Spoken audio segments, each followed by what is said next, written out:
When a client decides to start payroll, the first question that always comes up is, how much do I need to pay myself?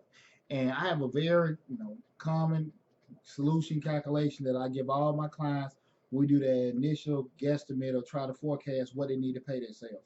How's it going, everybody? I'm Deonte Burden, aka Mr. Short Dollar himself. Make sure you subscribe to the YouTube channel, Mr. Short Dollar, where we talk about personal finance, business, entrepreneurship, and real estate investing. Easiest thing for you to do to subscribe and stay updated with all the videos, hit that dollar sign in the bottom right hand corner. Now here's the deal. We start talking about how much should I pay myself and put myself on payroll for. What I tell my clients is, number one, that let's work backwards, from the goal. We know one thing we want to do is actually, we want to put ourselves on payroll, but as far as getting the number, we look at what a person can write off and what they can't write off. Typically, if you're in business and everything, you're drawing from, as a business owner, you're drawing from the business account to pay for personal bills and stuff like that. That's not going to be calculated or reported as a business expense because those just actual draws. When you're pulling that money out to pay your mortgage, when you're pulling that money out to pay certain utilities and everything like that, you can't report that on your business taxes or your business thing because, right, that's for your personal home. That's not for your office. So again, you don't want to encounter that kind of stuff because, if God forbid you ever get audited, why are you writing down stuff from your particular home on, your business tax return? A lot of times people do that, but when you get caught up behind it, you say, hey, this had nothing to do with the office and everything. This was my house. Now you kind of get in a whole situation you don't want to be in.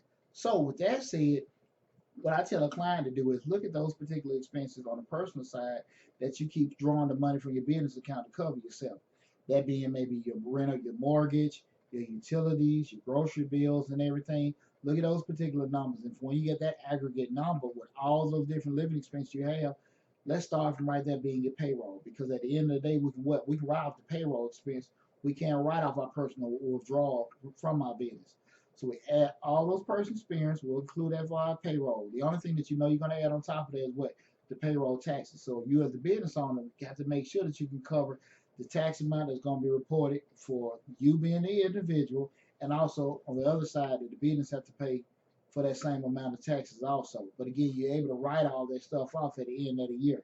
But the easiest thing is to kind of look at those personal business expenses that you have. Again, the withdrawals that you make are just withdrawals. They are not business expenses. And if you are putting personal expenses listed in your accounting records on your tax returns as actual tax expenses, once you get audited, you'll be in a bad situation. I know you hear a lot of videos and a lot of people telling you what you can and can't write off and everything. You can list them as business expenses. You can list anything as business expense, but that doesn't mean it's legitimate. That doesn't mean it's right. And it doesn't mean you're gonna get a headache once you get audited or not.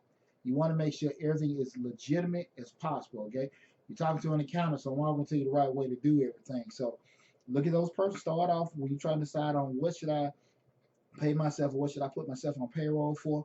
Look at those personal expenses that you're withdrawing from your business account for. We're doing it, and just start off that being your payroll number. Again, rent, mortgage, uh, certain different utility expenses, food, groceries, and things like that. Get that aggregate number together. Start off that being your payroll. Okay. Like I said again, just make sure you're able to cover yourself with the payroll taxes. Kind of rule of thumb. Let's just say for easy math, 25 to 30% that you may calculate to say, hey, that'll cover all my payroll taxes. That being your federal, your Social Security, Medicare, state taxes, state unemployment taxes. Look at it like a quarter of the 30% of it being listed as a payroll tax. You already had that set to the side to cover yourself. But again, start off with those expenses that I gave you as your rule of thumb number to have your payroll. What you can do from that point forward at the end of the quarter, middle of the year, or the end of the year, take the data you got to kind of say, hey, listen, I may want to increase, decrease, and everything, depending on how, if the payroll taxes is biting you hard or not. If not, you may just look at the data to say, hey, I may need to add a couple more things to it that are personal withdrawals, but not quote unquote business expenses that you might want to add to it, or some things that you feel like you may not be having anymore. Let's take that off of it and everything. So the key is gathering the data. Once you got the data, you can make the analysis because what you are the business owner.